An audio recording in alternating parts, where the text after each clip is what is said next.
Good morning, Hannah. You'll never guess what. I found you another house again today. I've got a good feeling about this one. I think it's perfect for you. It's a slightly older building, but it's a really quiet neighborhood. It's so cool. You're gonna love it. So this is what it looks like. I think you're gonna be looking at about $30 a month in rent. What do you think, lol? Beth, please. Would you stop making fun of me? I know that building is an old apartment block super deep in the mountains, isn't it? Plus, I'm pretty sure it's abandoned now. Oh no, have I been found out, lol? But think about it, Hannah. I'm being serious. Don't you think an abandoned old apartment is just perfect for someone like you? You are a full-grown woman still sponging off her parents, after all. It's not like you could afford anywhere else, right? Lol. I'm not sponging off of anyone. What the hell's gotten into you lately? You've been acting weird ever since you came to mine and my parents' housewarming party. You messaged me at a rate of about 5 times more than you used to. You keep sending my mom and dad random gifts. Isn't this all a bit strange? Plus, you keep sending me pictures of single-person apartments, which admittedly started out seemingly serious, but are getting progressively more ridiculous every day. I mean, abandoned buildings and mountain huts? Give me a break, Beth. Nothing you're doing makes any sense. What are you up to? How about you try using your brain for once, lol? You're nearly 30, right? I think it's about time you started standing on your own 2 feet for a change. I did assume you'd finally spread your wings and fly the nest when you and your parents moved out into the family home. But to think you actually moved in with them in their new apartment, I couldn't believe it. Isn't it embarrassing to be single living with your parents at your age? Stand on your own 2 feet for once. Neat. Lol. I think you basically get the drift now, right? You understand why I'm kindly sending you pictures of apartments, right? The reason I keep sending your mom and dad presents is because I feel bad for them having to look after a middle-aged NEET. They deserve some love for their sacrifice. They're sympathy gifts. I'm not a NEET. I have a job. Anyway, whether I live with my parents or on my own has absolutely nothing to do with you. You're my sister-in-law, for God's sake. You've never interfered in our private affairs until lately. Stop sticking your nose where it's not welcome. I have no choice. The fact that my husband's little sister is a fully grown woman who still lives with her parents is so embarrassing to me that I felt ashamed talking about my family situation to my friends. I really do think it's about time you got your own place and became independent. My parents wouldn't be able to cope on their own if I moved out. They don't have a car between them because both of their legs are bad, which means if I'm not home, they can't even go shopping for basic necessities. Then there's the rent, which I'm paying 70% of. If I move out, my parents wouldn't be able to carry on living here. They'd probably have to go into care. You think I don't know that, lol? That's why, on the dawn of your long-awaited independence, me and my husband plan on shouldering the burden and moving in with them. My husband is the eldest son, after all, so it's only natural. I think your mother would be much happier with that arrangement, don't you? 2 birds with 1 stone. They get their favorite son and his wife back, and they finally get to see the back of their deadweight NEET failure of a daughter. I see nothing but benefits. Has that been your aim all along? I did kinda have a feeling. Because I remember, Beth, how you used to look down your nose at Mom and Dad's house complaining that it was old and shabby and full of dust. You wouldn't come home for Christmas or birthdays. You had basically 0 interest in the place. Then, the moment we move into a nice apartment, we're suddenly hearing about how eager you are to move in here on a daily basis. But with me here, you can't do that, which is why you're doing everything in your power to get rid of me. You take the biscuit for the most shameless dirtbag I ever met. You can hardly blame me. Who'd want to live in a house that looks like the floors are gonna fall through any second? I'd be living in constant fear. And let's face it, if it wasn't such a rotting heap of old scrapwood, they wouldn't have had torn it down in the first place, would they? It was full of insects. It was even creakier than your mom and dad's knees. It smelled weird. The bottom line is, it was plain nasty. That's why I did my best not to go anywhere near it. I was really blown away when you guys managed to move into such a nice, shiny apartment. Talking about moving up in the world. Your heart's even blacker than I thought. Thanks for revealing your true colors. I'm still not going anywhere, though. Who in their right mind would fall for such an obvious ploy? Oh, sure, Beth. I'll let you take care of my place at home and leave my aged parents in your care while I'm at it. Give me a break. If you did get your way and move in, your next move would probably be to get rid of my parents. And make that apartment entirely your own somehow, wouldn't it? Did I hit the nail on the head? Wow, what kind of person do you take me for? I'd never do that. I'm offended of that accusation, lol. Don't worry, I'm gonna take real good care of your mom and dad. They will be paying for my rent with their pensions after all. It's hardly fair that you're the only one who gets to live rent-free in such a nice apartment, isn't it, lol? Do not talk about my parents like they're some discount coupon. I've always hated this about you. You can be so callous. If you weren't married to my big brother, I'd never have anything to do with you for the rest of my life. You think I want a lazy, neat write-off as my sister-in-law? Good riddance, I say, lol. Anyway, I'm not going anywhere, and I'll never let you move into this apartment. Oh, please, have you heard yourself? What makes you think I need your permission? I'm gonna move in, and there's not a thing you can do to stop me. Sucks to be you, huh?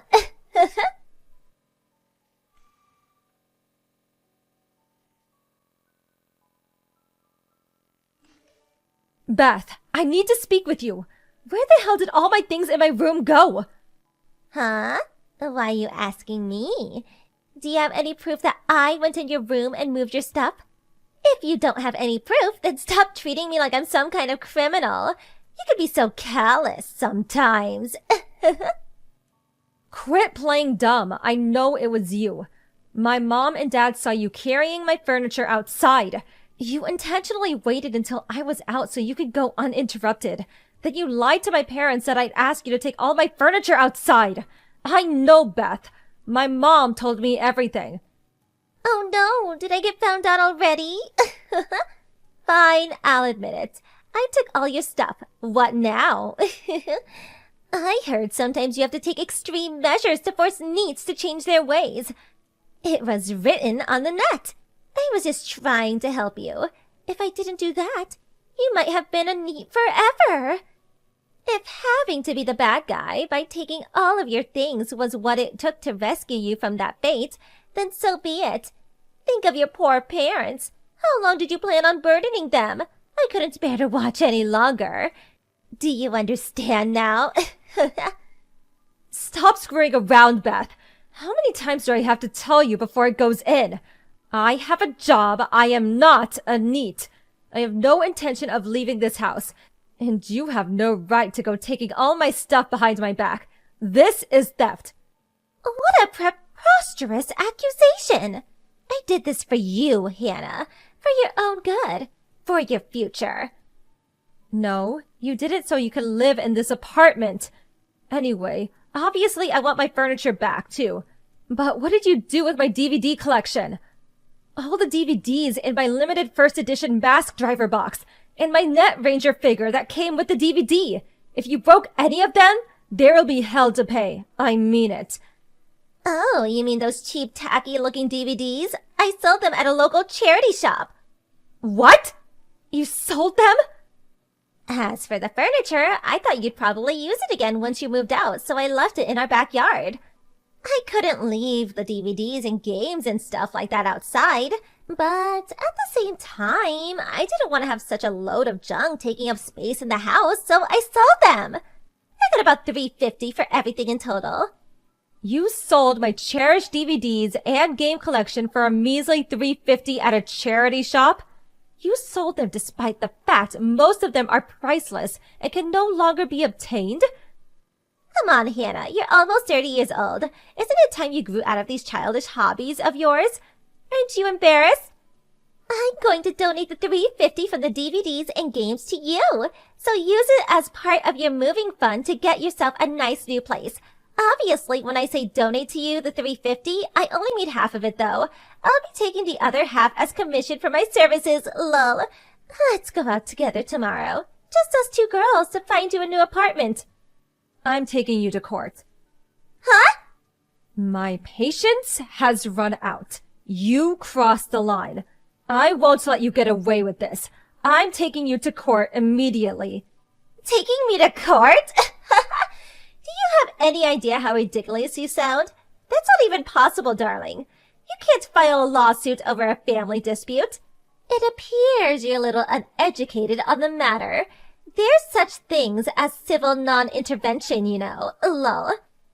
All that means is that the police can't intervene in civil disputes. Your theft constitutes an offense that, as long as a formal complaint is filed, can be prosecuted.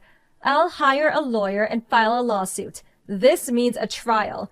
Are you capable of understanding what that means with your pea brain of yours? What? A trial?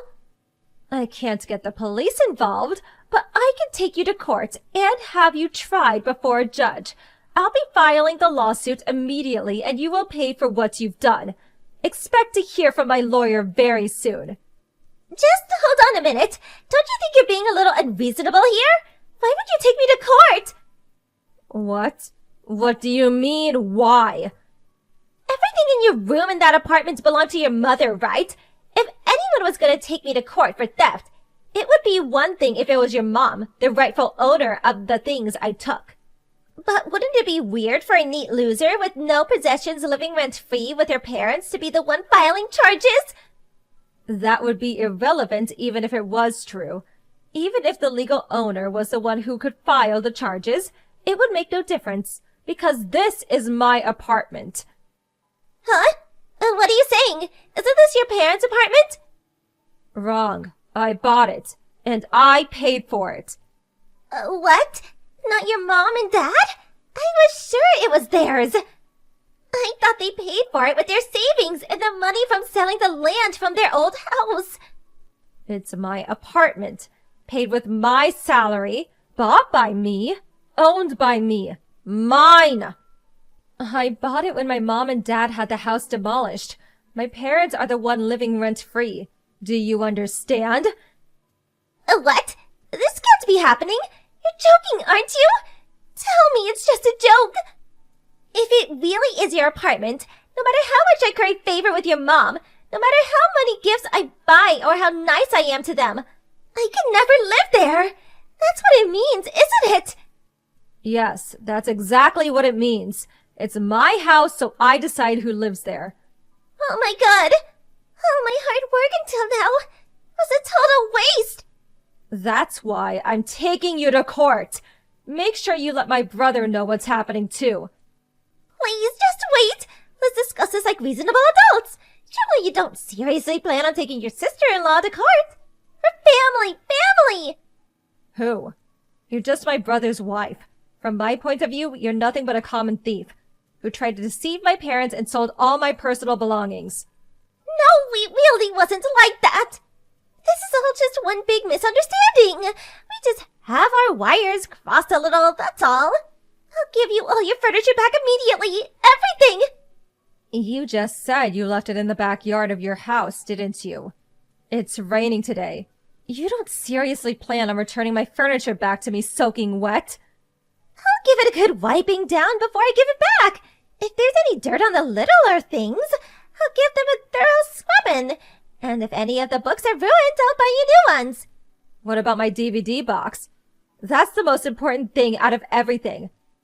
I'll buy it back. I'll give the charity shop their money back. Please. Okay, here's what I'm willing to do. I want all of my furniture and tools back spotless. And they better look brand new when I see them. I want you to go buy back my DVD box. Then I want you to swear that you'll never meddle in my business ever again. If you do all those things, I won't take you to court. Really? That's all I have to do? Phew. By the way, the DVD box you sold for pocket change was not only a limited first edition item with only a very small number of units ever produced that's no longer available commercially, but the few that are on the market currently selling at a premium, and even the second-hand ones go for $1,500. How much? 1,500 for a measly little DVD box? But they only gave me $350 at the shop. Yeah, you really gave them the deal of a lifetime, didn't you? They probably cracked open the champagne when you left. People pay over $3,000 for them brand new. Of course, I went out of my way to preserve mine in its brand new state with its original packaging left untouched, which means of course you'll buy me another brand new, unopened one, right? If you don't, I'm filing the lawsuit. No, wait. The last part is a little difficult. I can't just conjure up $3,000 out of thin air all of a sudden. I need time. Okay, I'll file the lawsuit. No, stop it! Please, just not that. Anything but that. Wah. Have you heard how pathetic you sound? You're a fully grown woman, but you act like a spoiled child. Are you still in diapers by any chance? Isn't this even slightly embarrassing for you? Know your place, thief. I'm sorry. I never intended for things to turn out like this. I made a mistake. Don't we all make mistakes sometimes? Please forgive me.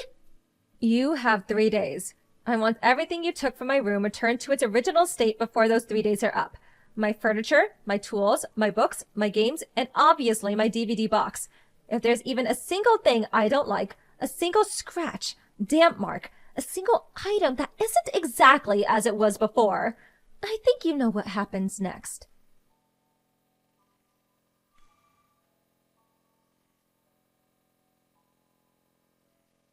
After that, my sister-in-law ran out into her backyard and started frantically drying off my furniture, scrubbing down smaller things that had gotten dirty, and driving around town like a mad woman buying replacements for the things that were damaged beyond repair. Then she turned up at my apartment and desperately tried returning everything to its original place. However, when she went back to the charity shop in an attempt to reclaim the DVD box that she sold, they charged her a whopping $2,500, over 7 times the price she sold it at. And when she heard that figure, she lost her mind.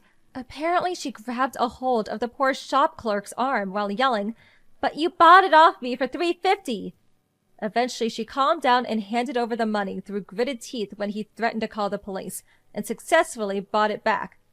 Much to my astonishment, she actually did manage to return my room to its original state before the 3-day time limit was up, which means that, as promised, I didn't file a lawsuit against her. Of course, I gave her a final stern warning. If you pull anything like this again, you won't get any leeway, and I'll be taking you to court immediately. She nodded her head repeatedly while looking ready to cry at any moment, her body sagging in dejected resignation. I was super relieved when I got my beloved DVD collection back. I bought a lockable shelf that can be fixed to the floor and stored all of my things in it so no one can steal from me ever again.